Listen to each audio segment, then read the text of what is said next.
You're listening to the Poptart Podcast. Girls Down. You already know.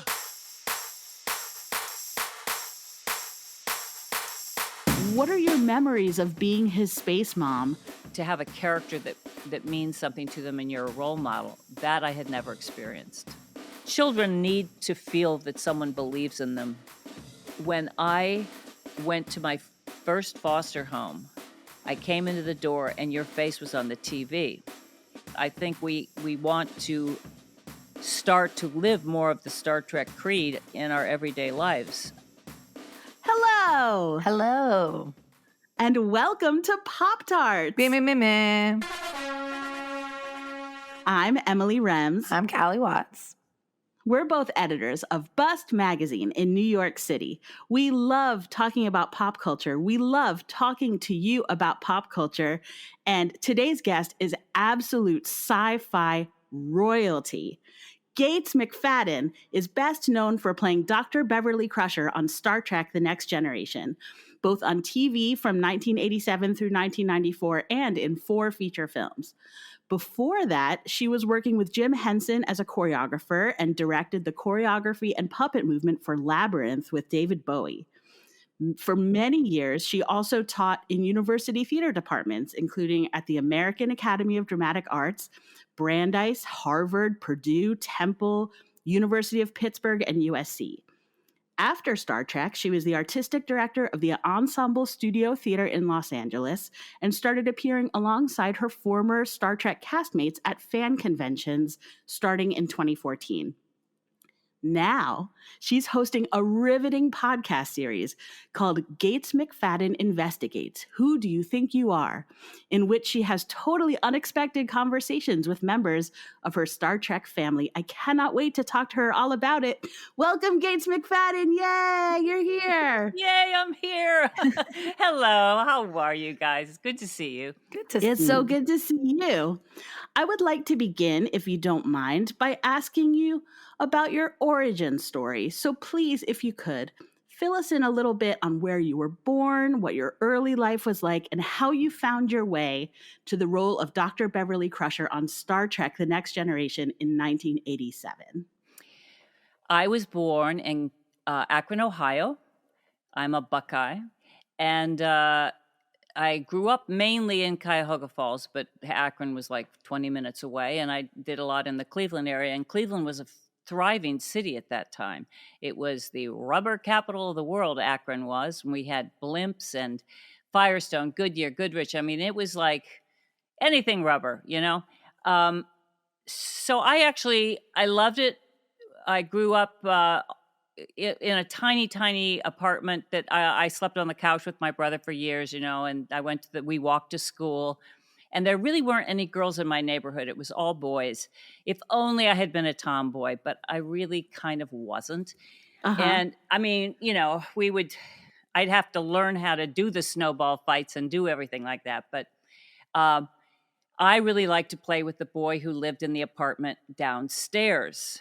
And that was I have some very strong memories of this little boy, Jeffrey, who I was going to grow up. We were going to get married. And he was the only one who would play sort of like we'd sing to my mother, you know, we'd sing songs for days. and he was just great. And I think he was not a macho guy himself. And then when my parents had been working, trying to save money to get to a better neighborhood. And they bought a lot. So this is seminal to me. That's why I'm focusing on it so much.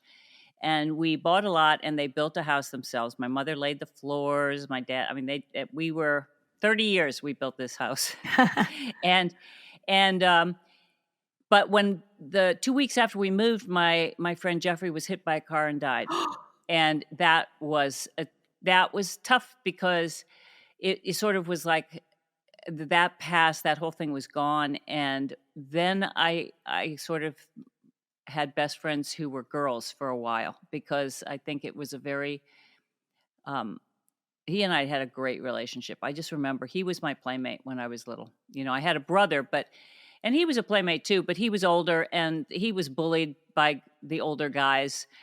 We had this guy named Roy Pyle who was the grocery store down the street, this little divey place, totally divey, nothing as fancy as a 7-Eleven. And he would like grab me and go, tell me where your brother is, tell me where he is, and I'll give you a popsicle if you'll tell me. It was one of those kinds of first 7 years. And then it became really lovely. And I lived in this place we had a little natural lake. We could go ice skating in the winter, blah, blah, blah. And then when I left for college, that was it. I knew I wouldn't be back. I kind of knew it. I wanted to explore. Right on. And I know that you studied in Paris. Yep, yep. And then you were like all about the choreography. Well, I was acting. I was acting all the time, and I was into directing. When I was, I had taken as an undergraduate a lot of graduate acting courses. You could audition and get in the classes. And it's funny because most of my friends wanted to go to New York, get an agent, and become famous. I mean, that was kind of like they wanted to become a star. And I think that with all the tumult that was happening in the 60s, that I was very, it was a whole new world for me, because it certainly wasn't happening quite like that in Ohio, although we had Kent State. But it was a very conservative area where I grew up, really. And I wanted to change the world. And I think I was actually a little bit frightened of New York. I later ended up living in New York City for 22 years, loving it. And you forgot to say I taught at Tisch School of the Arts, which I Right, adored. of course. I adored. Hometown. Yeah. I had some amazing students there. But at any rate, I think that when I saw Lecoq and I took his workshop, it was only for 3 days, I think. He blew my mind because he was about everything. He was about, architecture, the way people move. He synthesized movement, voice, text, and design for me. And no one in my family had our only vacations were driving to see our grandparents, right? So it was a big deal for me to fly over there alone. And I think it was probably one of the toughest periods of my life because I was deeply lonely, but it was life-changing. So once I was able to do that, I think I became not fearless, but I had, if I knew I could survive that, where I was broke and I really had to learn how to speak another language. And I also had to learn what it was to be an American when Nixon was president and Vietnam, right? It's like when Trump, like my French friends are like, what is the deal? Right. But so I think that's a lot of what happened in Lecoq. We really would work on things. We had to develop our own stuff. It had to be creative. And it just happened that when I came back as his assistant at Harvard, and we did a longer workshop, like 3 weeks, everybody asked him to teach at their colleges and drama schools. And he did not want to in any way stay in the United States. He wanted to get back to France. But he said, and I was only 21 or something, he said, ask her to teach it. She can teach it. And that's how it happened.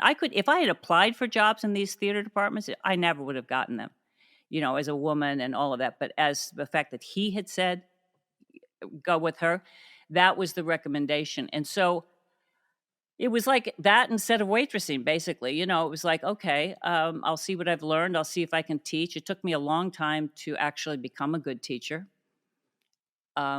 But that's the story. And then I finally stopped teaching because I'd been missing acting. I would do occasional theater performances and I directed, which I love. And then I would do some occasional choreography, but it wasn't like I was, saying I'm a choreographer. I was for certain companies like the Brooklyn Academy of Music Theater Company.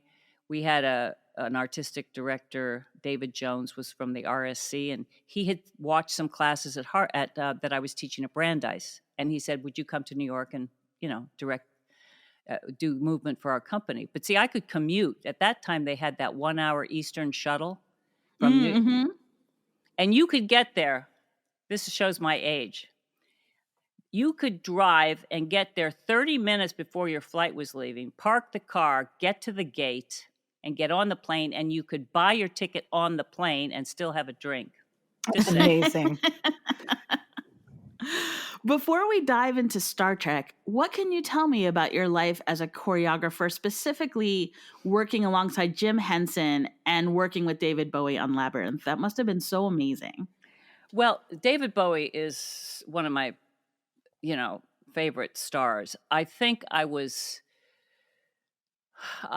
so over my head on many aspects of the movie. I had never done something as large as that. It was a huge production. I was there for a year, and I had done pre-work with him. I had not with David, but with Jim. But Jim had basically left me on my own. He would, give me like this, here's what I need, and do this for 1 week. I have to go back to the States. Good luck. And I think that he tested me on different projects because this was going to be a big one. And so, I thought I had lost some important acting jobs. My acting career I had stopped teaching, and my acting career, I finally, did something from James Lapine and Des McAnuff. They said, you should be acting. And very quickly I got an agent, and I was doing great.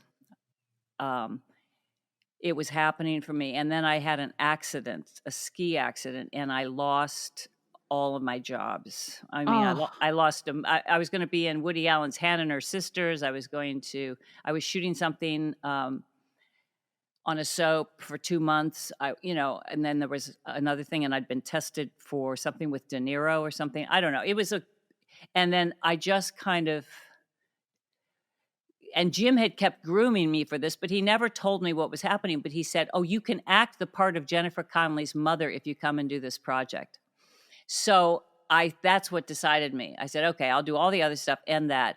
And then it turned out English Equity wouldn't let me do it. They said, no, it hasn't. Rude. Yeah. Thank you for saying that. Okay. Of course. Yeah. I just have I've learned so much by working with different people. And David Bowie was so extraordinary. He acted like it was just the normalest thing in the world to be a goblin king, the Goblin King. It was like nobody I know could have walked on stage in that gear with those stiletto. They were big heels he had on, and he just pulled it off. He's so amazing.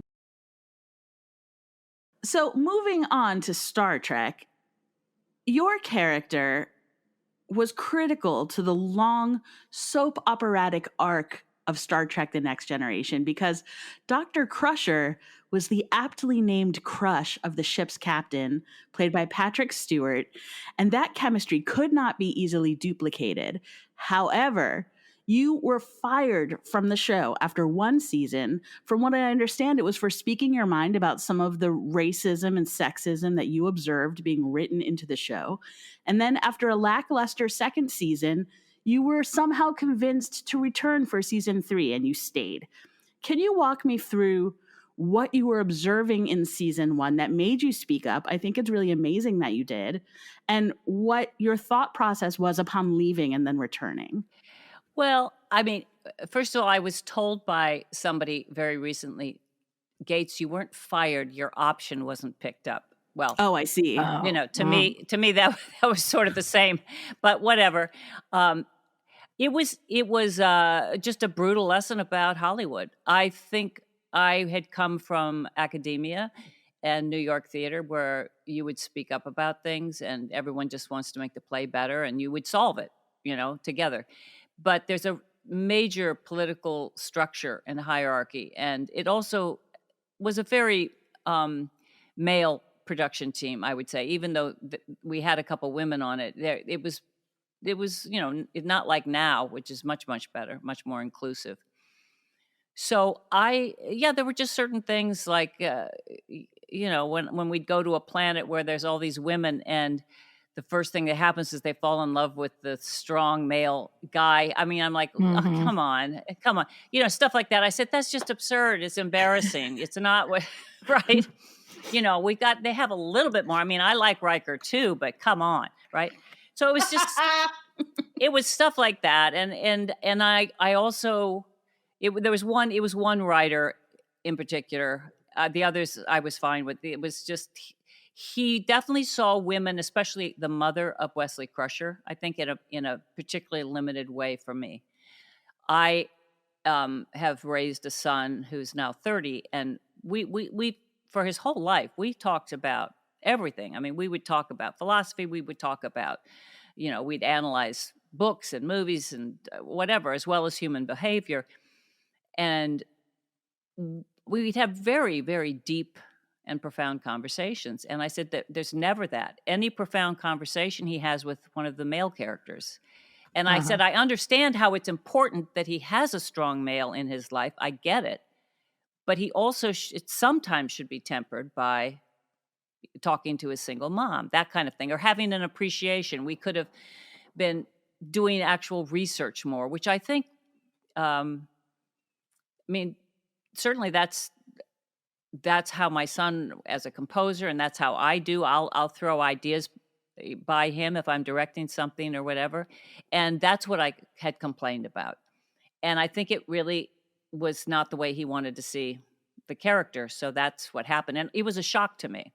I was very distressed because I had really felt I thought I was doing a good job. And it's the character. You were. I had not seen any of the second season or anything, but was very moved by an outpouring of letters from fans who wrote Paramount and wrote me. I mean, I got thousands of letters.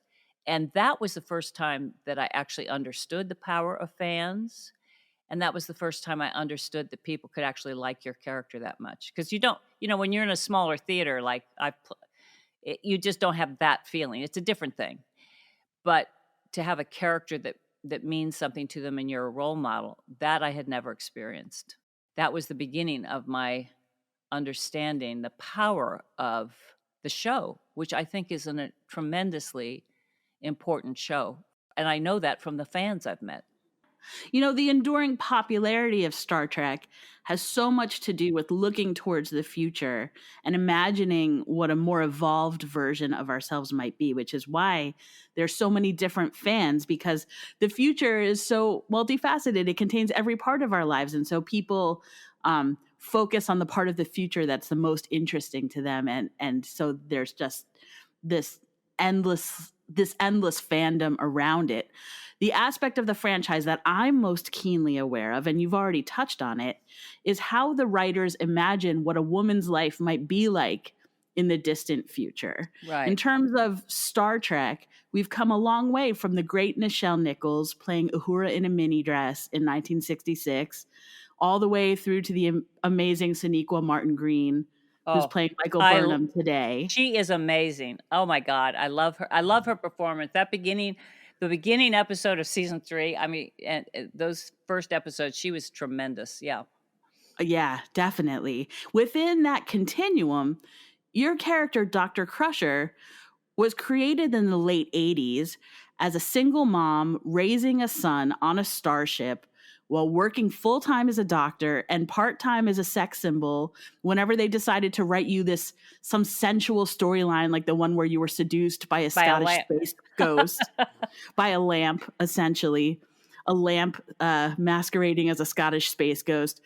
You were this embodiment of an 80s modern woman doing it all and having it all. Meanwhile, in real life, you were the only cast member, and you can correct me if I'm wrong, but I think you were the only one actually trying to raise a child while holding down a job on one of the most demanding shows on television. Tell me your thoughts on the Star Trek version of womanhood, especially the way you were asked to play it. Well, I don't know. That's a very interesting question. Now, others, when we were doing the movies, other people had children by then. Their wives had children, right? LeVar was a parent and Jonathan was a parent. Patrick's children were already older. But so he wasn't, having to raise his kids in that particular way. It was tough because I had hoped that they would use the pregnancy. Instead, my parts got smaller because they hid me behind a desk. They didn't want me to be Your seen. parts got smaller, but your coats got much bigger. They did indeed. And that to me was a shame, because I thought that could be very interesting with Picard or whatever, like who got her pregnant or whatever, um, maybe she's doing a test tube baby. Who knows? It could have been Maybe it was the Space Ghost. Yeah. that's it, right?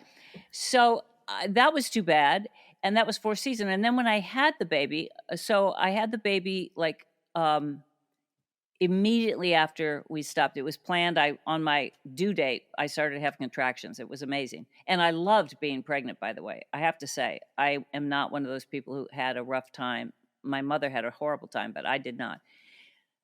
But when I would have to nurse, or even if you're pumping, it takes 20 minutes. That's the deal. That's how long it takes. And yes, there would be, the guys were not happy. No matter what they say now, I always was, I remember being sort of in tears sometimes in my trailers, not because they were nasty, because they hadn't gone through it yet. So if you haven't gone through it, you don't understand, the baby's going to cry. This is what you have to do. And if you have enough power in Hollywood, you can do it easily, right? It was like midway for me. I mean, people were nice, but it was also tough to be the only one doing that. Other people obviously have had to do it and have done it, I'm sure, better than me. But the lucky part was I didn't live far away, so I could have a babysitter bring my baby down so I could nurse the baby, which was what I really did want to do that. And what was great also is that my son never watched the show. I didn't want him to get enamored of seeing me on the screen. I actually, by design, did not allow a TV in the house while he was young. If he wanted to see something, he would see it at his friends, because I just didn't want that to be weird. But what he did do, and I always would let him see me work. So he would come and he saw his Uncle Brent in gold, and he couldn't recognize Michael Dorn out of makeup, which was hilarious. I mean, everyone was sweet. Jonathan would read a storybook that I would bring, and everyone was adorable to him. And he learned to walk on the bridge, basically. He would walk that little thing. He loved looking at the fish and the ship, in the captain's ready room. So we would go to where, and he certainly loved the table with the candy. So, I mean, I learned a lot, because when we did the first movie, the ship crashes. Or what was the movie, The Ship Crashes? Is it one of whenever it crashed, I guess, is that First Contact? I'm like blanking now. You know what? I came to them late, so I sort of watched them all on top of each other. And I can't assign a title to what happened in each one. Right. Well, I'll catch hell for not remembering, but whatever. My son was 3 and the ship crashes, and I thought he would like to see the cool fire effects and everything. And I brought him in, and he just started sobbing, because that was like his home, and I had just not gotten that. Yeah. So and I kept saying, "Oh, it's pretend," but I've seared him for life. But Oh, poor thing. Well, it sounds like it wasn't quite as evolved behind the scenes as they pretended it was on the show, but that maybe you helped Star Trek overall as a culture to evolve. Well, I'm not going to give myself credit for that. Who knows about that? I'll tell you, the one who helped it for me was Whoopi. Whoopi would walk on that set, and it was a woman's set, and I loved it.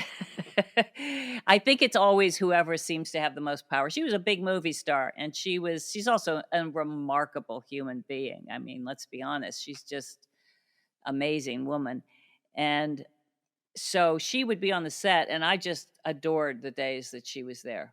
She really, to me, was, again, it's like David Bowie. People who are the big stars who are just so amazing, they're nice people, and they treat everybody the same. They don't, they're not pretentious. They don't think of themselves as being a celebrity, and which is great. So it was wonderful when she was around.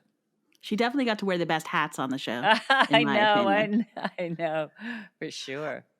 I would like to talk now about your new podcast. It's called Gates McFadden Investigates. Who Do You Think You Are? And in it, you have these totally unexpected and surprising conversations with the actors who you call your space friends from Star Trek. And I admire what you do on that show so much because, thank you. as you well know, there are few actors alive who have been interviewed more than those of you who have been on Star Trek. I myself was sweating it out, trying to think of how I could talk to you in a way that you haven't been talked to 100 million times before. Yet somehow you manage to charm your space friends into revealing sides of themselves that I've never heard before. I've heard every single episode. And in each one, I feel like I'm learning as much about you as I am about the guest, which is also so interesting. I have to know what your strategy was for talking to the Star Trek cast in a fresh way, where that isn't retreading the past of people who have been so often interviewed in so many ways. Well, the first thing was I definitely was not going to talk about Star Trek. And if it came up, it would come up on its own in some reference that seemed right. So I had no idea what I was going to do exactly. I knew that what you just mentioned, that was the tricky part. How do I get them to talk about new things? And some people it was more difficult than others, because I thought the hardest part was to get them to do a give and take. We're so used to, it's what I'm even doing now. I think when you've been interviewed a lot, like we take over a little. Do you know what I mean? Like we feel we're supposed to perform. So it's like, I go, okay, keep going with that story, Gates, because it'll make a complete section. And that's not necessarily true. I'm just projecting that on you. You know, I mean, it might be that you wanted a totally different kind of conversation. So what I would do is I would really research the person, these good friends of mine, and I would try to go back and watch all these different things I had not seen. I'd go back and I'd follow every lead I could. And I would come up with questions, and I would have genuine questions. I would also know things that they liked. So I would try to find different things to start with. Like, you know, I would just, like the baseball cards with Jonathan. It was just a way to start. We didn't really go with it, but it was like a way to start. And I had read that his father liked Ring Lardner. And so I got the book of his story, or my mother had the book. That's what it was. My mother had the book, and I was like, I don't like this stuff. It was like, you know. So that was just a way in to get to other things where you start talking about family. And I knew some people had asked me not to bring up certain things. Like I knew that it was okay to talk about Nana, what the subject we talked about. I knew it was a difficult subject. I would never have done that without saying, are you okay with this? I told all of my friends, I said, if there's anything you want out, I give you my word, I will take it out. You just need to tell me. So they were relaxed. That's the first thing. And then I think editing is what makes it work, to be honest. I think editing and you have sections that are really terrific. And I learned how to sound edit. So they were going to do all the editing, and they did the first edit of Jonathan's, and I heard it and I went, nope, this is not okay. I don't like this. You are editing the show? Yeah, I'm editing it. Wow. Now, what they do is I do all of the cuts and everything. You know, I take out I happen to have this obnoxious habit of sniffing my nose all the time, which drives me crazy.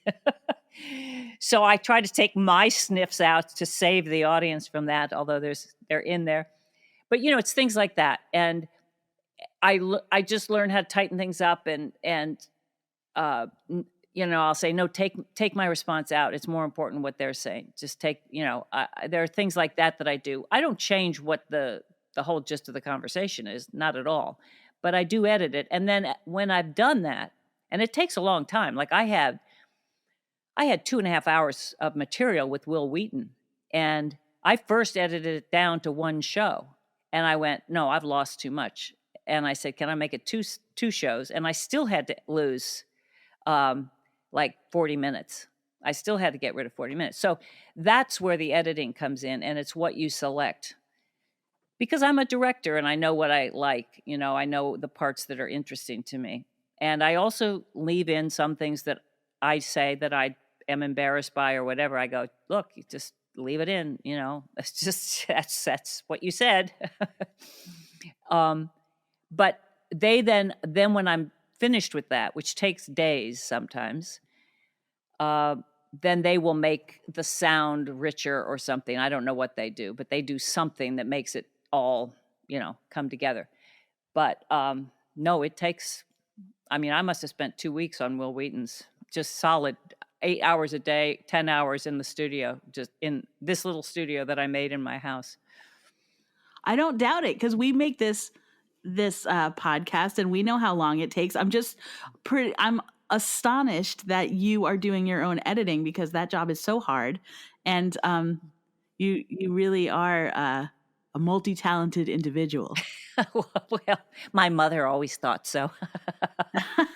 You mentioned the interview with Wil Wheaton. I would love to talk more about that. So far, you've done 2 interviews, which you've mentioned, that were so deep and covered so much ground that they needed to be expanded into 2 episodes.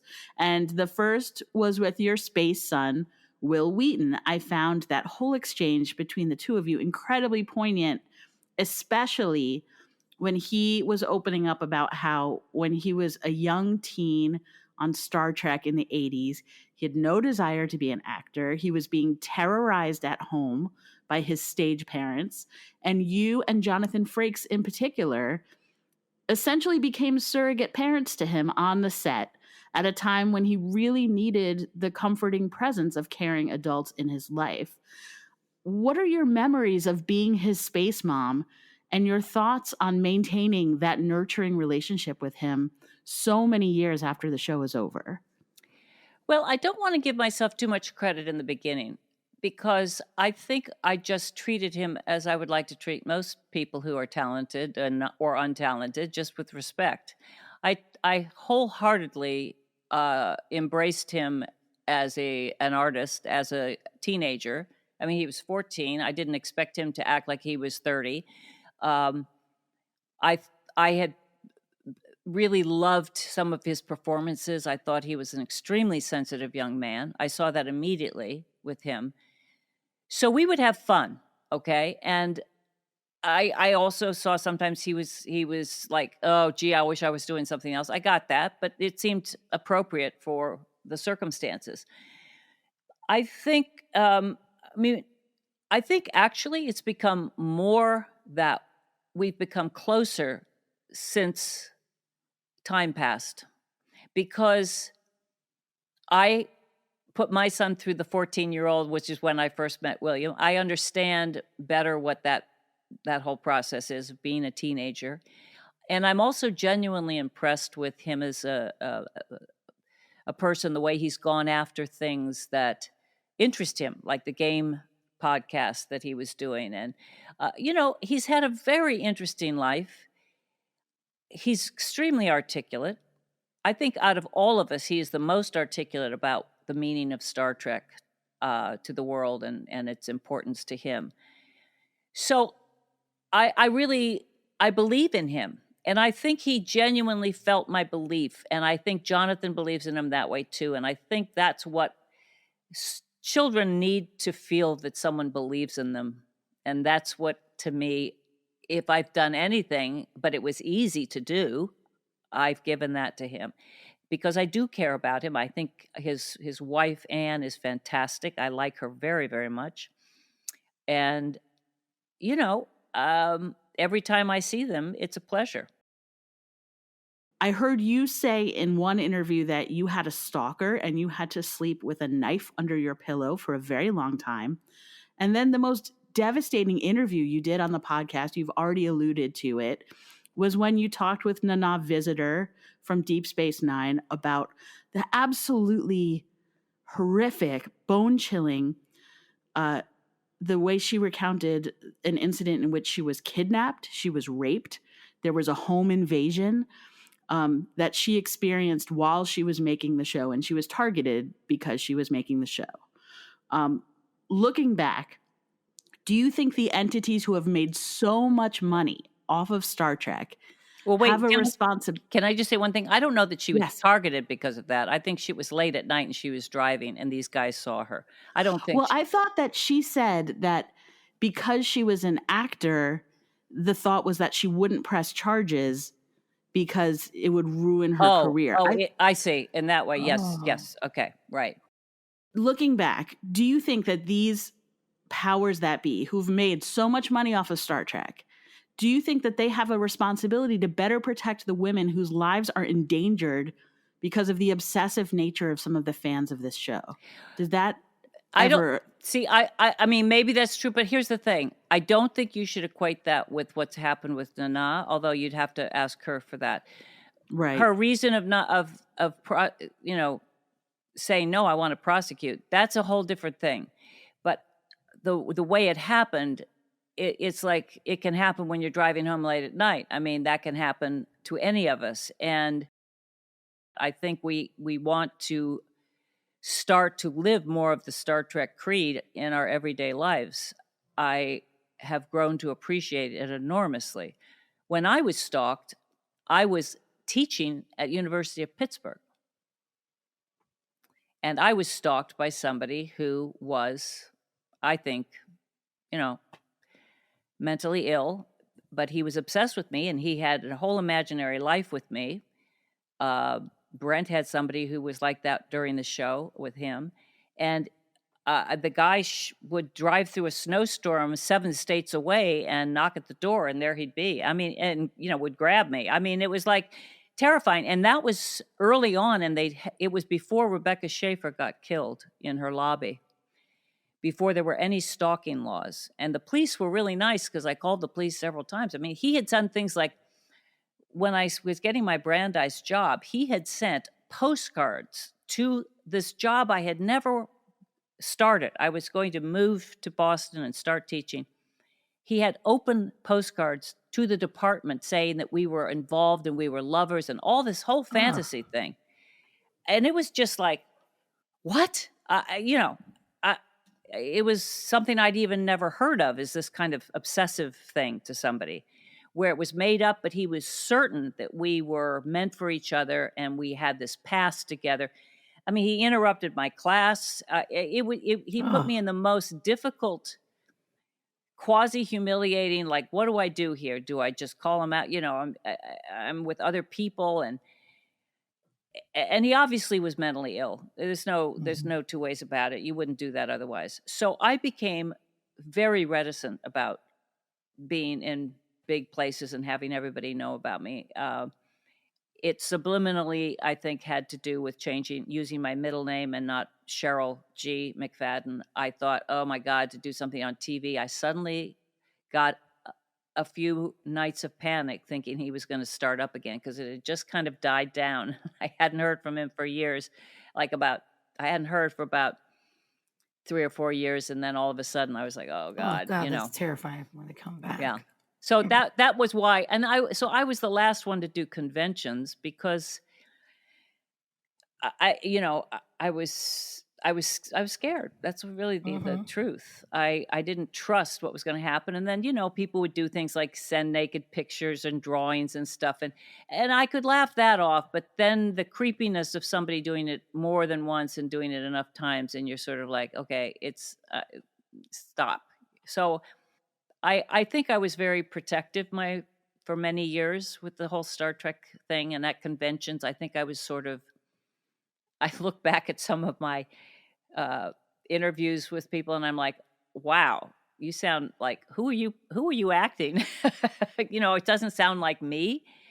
So it's taken me a while to just sort of be the person that my friends actually know me as. I've told this story before, but it was such an important thing that happened to me. This wonderful man, about 30 years old, had come up to my table. This has now got to be 5 years ago. And he just saw me and he burst into tears. Now that happens because we're projecting. That happens. Yeah. It's not, again. And I never feel embarrassed by it. I'm like, just do it,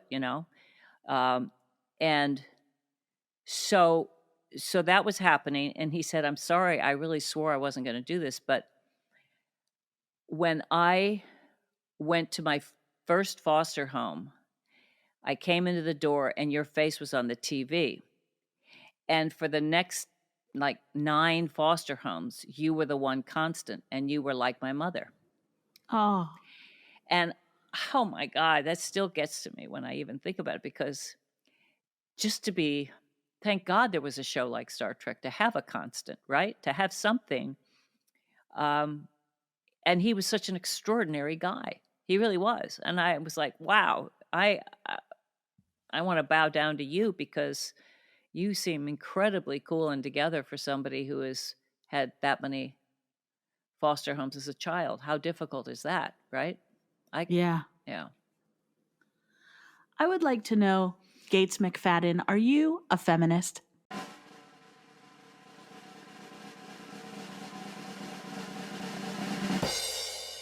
Absolutely. Absolutely.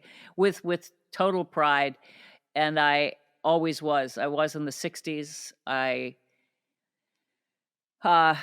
watched my mother suffer because of sexism, like Mad Men sexism. And I've had quite a few instances of the Mad Men kind of sexism. And I'm done. I'm done.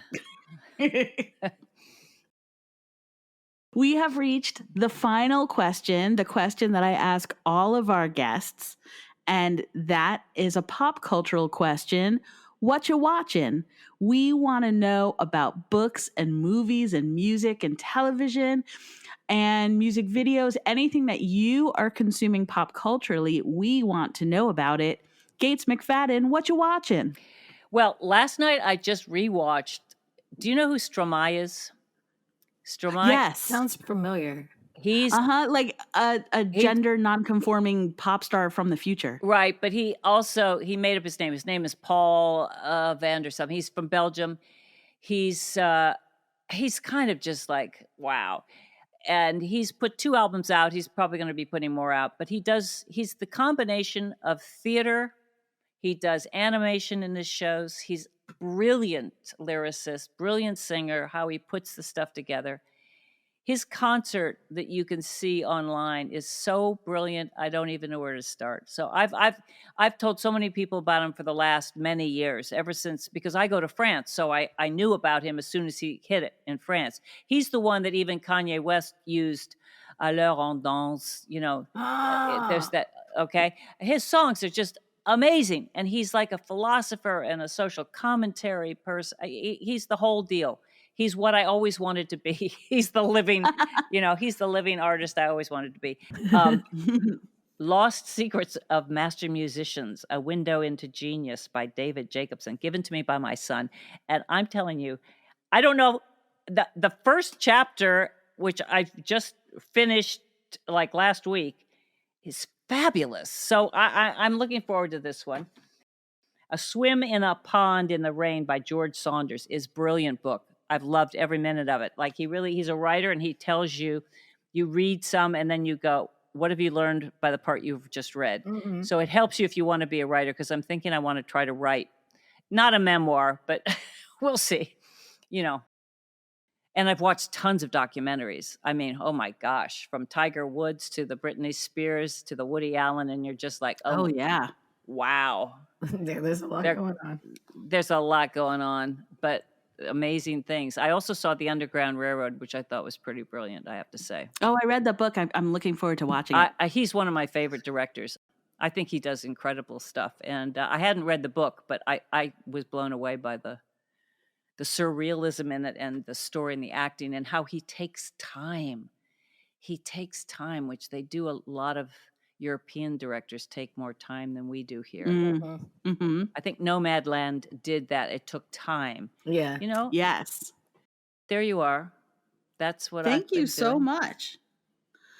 Gates, you are such a delight and a treasure. And I'm so happy and excited that you were on our show. It's really a very exciting day for us. So much. This was awesome.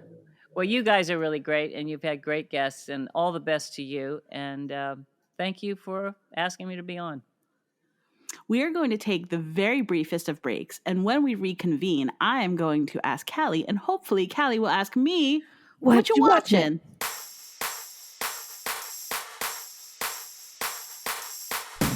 Before we get back to the show, I want to tell you about our new sponsor, Wolfie Vibes Publicity. If you're working on a new project, and find yourself in need of a kick-ass publicist who communicates well and works tirelessly to get you the coverage you're after, consider going to Whoopie Vibes Publicity. Whoopie Vibes Publicity is a female-owned and operated boutique PR firm that will get you where you need to be, and you'll even have fun in the process. Get in touch via wolfievibespublicity.com for details and quotes, and tell them that Poptarts sent you. Essentially, I started it because every female comedian I know was amazing and hardworking and hilarious, and I knew would make great podcasts. And every male comedian I know already had a podcast and was doing their own thing. Hi, I'm Kate Moldenhauer, the founder of More Banana Podcasts, a comedy podcast network entirely produced, hosted, and led by women. We have shows about politics. Hey, everybody. Welcome to Let's Get Civical. When the Supreme Court puts stuff on their calendar, they use the word docket. So their Google Calendar is a docket. So technically, I have a docket. You have a docket. We all have all have a dockets. docket. Sex? Welcome to my vagina. I'm Jessie Karen. This is Rebecca Frank. What were ancient Greek dildos made of, Jessie? They were made of padded leather and, anointed with olive oil. Yep. Scams? I'm Caitlin I'm Bradley. Sue Smith, and we love scams. She tells them she's a German-Russian heiress, and she seems like she has a lot of money, and people buy it. That's basically what's happening. So as soon as she got a loan, she would cash it as much as she could out before anybody caught on. It's amazing. So smart. I mean, So smart. I mean, it's terrible, but like to take that money out immediately. Because women are actually pretty versatile and funny. More Banana is a network of women's voices, unfiltered and uninterrupted. Find us everywhere you get your podcasts and learn about our growing roster of shows at morebanana.com. 1, 2, 3, 4. 1, 2, 3, 4. Hey Pop-Tart listeners, have you been trying to record your own podcast but you keep getting bogged down by technical problems? Luscious Logan can take the raw recordings of your show, edit and produce them to give them that rich, full-body sound that you hear right now. If you have a deep need to express yourself and sound good in the process, reach Luscious Logan. LuciousLogan13@gmail.com. That's LuciousLogan13@gmail.com. If you want to have that luscious sound.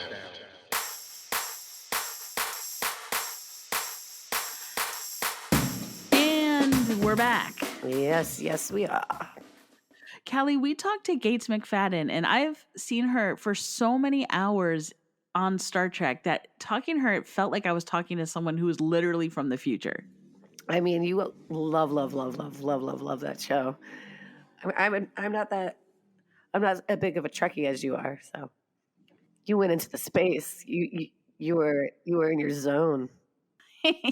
The space zone. Yes. And now is the time in the program, Callie, when I ask you, because I gotta know and I want to know and I need to know what you watching. What am I watching? What I've been dying over and loving.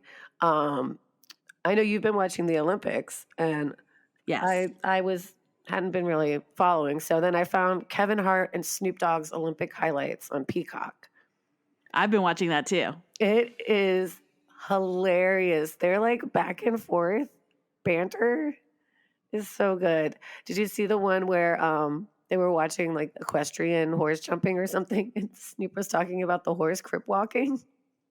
Dude, Callie, I was just about to bring that up because I don't know if you saw this, but today there was more. They were showing like live equestrian events, and the like regular NBC announcer, like with the regular white guy voice, he comes on and he goes, "And now it's time for horses crip walking," as Snoop Dogg likes to call it, or as we call it, equestrian events. Oh my God.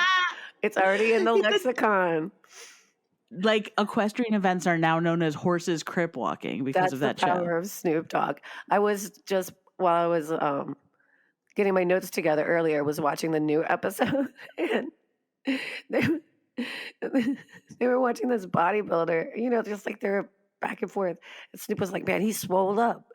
They just kept talking about how swole he was. And then Kevin was like, "He's got to throw that leotard away. I guarantee he did a shitted in it, at least a little shit." And they just started making shit jokes for so long. And they were like literally cracking themselves up. Kevin Hart was losing it. And he keeps like complimenting Snoop Dogg's turtlenecks, and then Snoop will pose for him. And because they're on Peacock, they can swear. So they're just like talking about like motherfuckers all the time. It's the best Olympic highlights I've ever seen. I hope that they host like everything now. It's definitely giving me the feel goods. Nice. And then I watched this. Well, have you been watching White Lotus now? Not yet, but I will after the Olympics. There was this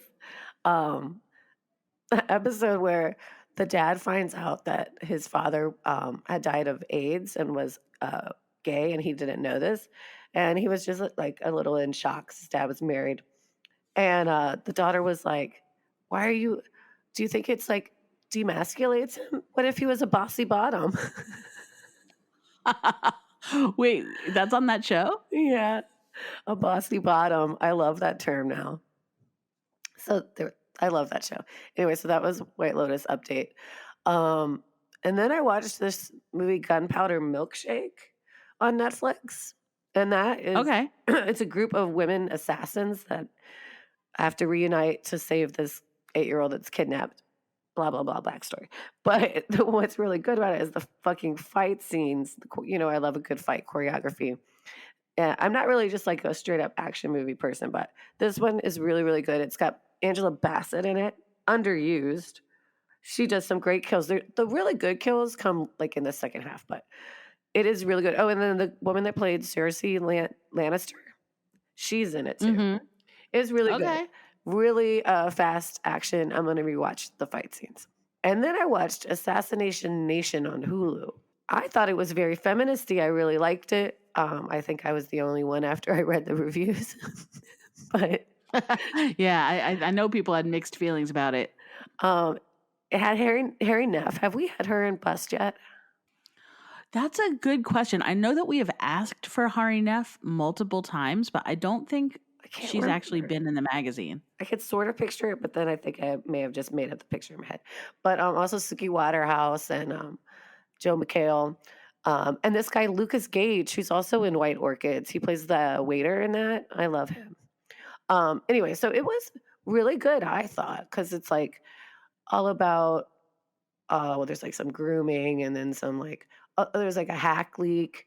And all these teens' fucking phones are full of nudes. I'm so glad I didn't have a cell phone when I was in high school. That pressure. Because it would be full of your vagina. Well, I don't even take nudes now. I mean, you know, there'll be like a beach tit pic up in there, but I'm not a nudes person. So right. Just the fact that these kids have so much pressure to send, and a lot of it is like how to take the perfect nude. And this one girl's like obsessed with nudes. Anyway, it's sort of like a witch hunt to figure out, like, you know, the whole town goes crazy because they're all turning on each other. There's some really good kills in there. There was like a really good razor blade soap weapon that I enjoyed. Dang. Yeah, and basically it's just like a group of 4 girls who are Final Girl style. I liked it, and there was good blood. I may be the only one. What have you been watching? Olympics highlights and so here are the few things that I want to say about the Olympics. Obviously, the whole Simone Biles thing, she's changing the culture of so many things, of like how we talk about mental health, of like how we learn to say no and set healthy boundaries, but also more specifically, there's this culture of silent suffering little girls in gymnastics, specifically. Like the whole Olympic team getting molested by one guy, like countless people being abused and berated and like bullied into gold medal position by these coaches. I will put that in quotes, but like these coaches, you know, like forcing these little girls to like to do superhuman things while injured, whether they're ready, whether they want to or not. And like, I think what Simone Biles is doing by standing up for her own health is amazing. And I think it's going to change the whole culture of gymnastics. 100 agree. She is the GOAT for that. She's a GOAT. She's just a GOAT. Everything she's doing is Everything she Amazing. does. And it takes so much fucking strength to be like, fuck you, no, I'm not doing it. Yeah, exactly. And I also want to say that I am so excited that women's skateboarding is in the Olympics. I loved watching it. I loved watching all 3 of the medalists this year. They were all teenage girls. Yeah. Japan's Momiji Nishia is 13 years old. She's got the very first gold medal ever in women's street skateboarding. And then in the silver medal position was another 13-year-old, Raisa Leal from Brazil, who was just a little firecracker. And then the bronze medalist is also Japanese, Funa Nakayama, and she's only 16 years old. The oldest medalist in this competition is 16, and the other 2 are 13. And the other person who I'm loving at the Olympics is Raven Saunders from South Carolina. She won a silver medal for women's shot put. And when she was on the medal podium, she made an X with her arms over her head that kind of looked like Wakanda Forever. And when she was asked by the Associated Press what it meant, she explained that it represents the intersection of where all people who are oppressed meet. Oh. And I don't know if you know that there's like this dumbass Olympics rule that you can't protest any kind of, like, they're trying to keep all politics out of the Olympics. And so it's being considered by the Olympic Committee, and then, about what they're going to do about it and if there's going to be any consequences. And on Twitter, Raven Saunders was like, let them try and take this medal. I kind of love her. I want to get her on this show. Dude, that would be awesome. Let them try to take this medal. That's funny as fuck. So obviously I'm full on into the Olympics and all the backstories that go with it. I also watched a documentary that I liked very much called The Body Fights Back. It's an independent documentary by an Estonian journalist named Marian Vosumets. And it's about 5 different people navigating diet culture and eating disorders. You can see it on all the streaming channels. It's on Apple TV and YouTube and Prime. I think I watched it on Vimeo. And it's one of these things where it's like very probing and in-depth. And as someone with like lifelong eating disorders, I felt so many things. Like I felt seen and validated and recognized, but also like hugely triggered and like, oh wow, I want to do all of those disordered things. Cause I was, it was everybody like was describing in depth all the disordered things that they had done, and everything. I was like, oh yeah, I've done that, or like, oh yeah, I want to do that. Oh no. So after watching it, like the movie was almost too good. Like I needed to take a few steps back. I think it's so weird, like when you have like a disorder of some kind, like it's so hard to engage with it without engaging with it. Yeah, I would. Yeah, yeah, without like reminding yourself of what it. Oh, wow. Yeah. I was like, I love that movie so much. I'm never gonna eat again. Oh my God, Emily, I'm coming over there and feeding you right now. I've eaten, don't worry. And I'm also watching a triumvirate of trashy dating shows. I'm watching Love is Blind, After the Altar. If everybody remembers that during lockdown, everybody was watching Love is Blind, which was a Netflix dating show where people were in pods and could only talk to each other and never saw each other. Oh, yes, I loved that. And so they had like an After the Altar, like 3-episode arc where you got to see where everybody is now. And that was exciting. I'm watching The Bachelorette speed towards its conclusion, and it's trash, but I am invested. I want to know who Katie's going to pick. And I've been watching Love Island, which is Insidious. It's on Paramount Plus. And if you have Paramount Plus, which we have, like it's on a few times a week on CBS anyway. But if you have Paramount Plus, it's on the days that it's not normally on network TV. So like I can fucking watch these freaks almost every day. And it's like in real time. It's like, oh my God, who's putting lotion on whose back today? Like, is that the one where they can't have sex or they lose money? No, that's too hot to handle. This is just they're having sex. There are so many of these shows. And then there's that Fuckboy show. I haven't seen that yet. I have not seen the Fuckboy show. What is it? Fuckboy Island or something like that? Fuckboy Island. And I haven't, but I haven't watched the one where they wear the masks, like the Masked Singer dating show yet. I don't know if that's out yet. I'm not sure if that was just the promo that came out or the whole thing, but I'm definitely going to watch so many dating shows. The Masked Dater or whatever they want to call it. At some point, we should do a show where you rank your favorite dating shows. Ugh, Let's get a dating show. They're all so expert. terrible. I am the dating show expert. And the last thing that I've been watching, of course, is the Majestic Poptarts Patreon page. This is our way to help keep Bust alive. And hopefully those of you within the sound of my voice will be excited by the goodies that we've hooked up for Poptarts listeners at patreon.com/Poptarts podcast. Callie and I, with the help of Team Bust, have been typing up show notes exclusively for Patreon donors that include links to what every single guest has been watching for all 113 episodes. Ooh. If you're not sure what to watch next, you can just pop on there and be like, oh yeah, Gates McFadden has great taste. I'm going to see what she's up to. We've got totally ad-free episodes available. There's exclusive content on there, including an amazing episode we taped with Big Frida and so much more. Check out all the goodies that we have hooked up for sponsors for this show at patreon.com/Poptarts podcast. And speaking of which, I wanted to take this opportunity to give a big shout out to our newest and highest level donor, Valerie Bronte. Yes. Your support means the world to us, Val. Thank you for being a friend. Thank you so much. Thank you, Val. Weird V in the house. Weird V. And thanks to our luscious producer and sound engineer, Logan Del Fuego. Muy caliente, Logan. And of course, our girl gang at Bust Magazine. You can find me on Twitter at Emily Rems and on Instagram at Rems Emily, but you cannot find Callie on social media, so don't try, right? That is correct. You can email us both. I'm at emilyrems@bust.com. Callie W@bust.com.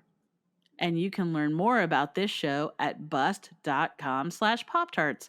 And finally, please rate and review this podcast on Apple Podcasts. It really helps us get the word out, and we super duper appreciate it. Until next time. Mwah! Hold on, I'm sorry. My cat is trying to get into this turkey bag and she will not stop. It's rocking on the table, and I'm afraid you're gonna hear. Well, I understand the turkey bag. Why not? I mean, if I were a cat, I know. I kept trying to pause her. She was like climbing over. But is the turkey is in the bag, right? So it's a live turkey or just sliced? No, this is a turkey sandwich that I put in the corner. She was in the other room, and now she's on to the game. What's your cat's name? Lana. Okay. She was giving a For the record, my cat Irving is next to me right now, and he is a perfect angel, aren't he? He's not trying to cause a ruckus. Her dedication was very serious. Now she's on the inside looking for it. All right. Are we good, Callie? Yeah. All right.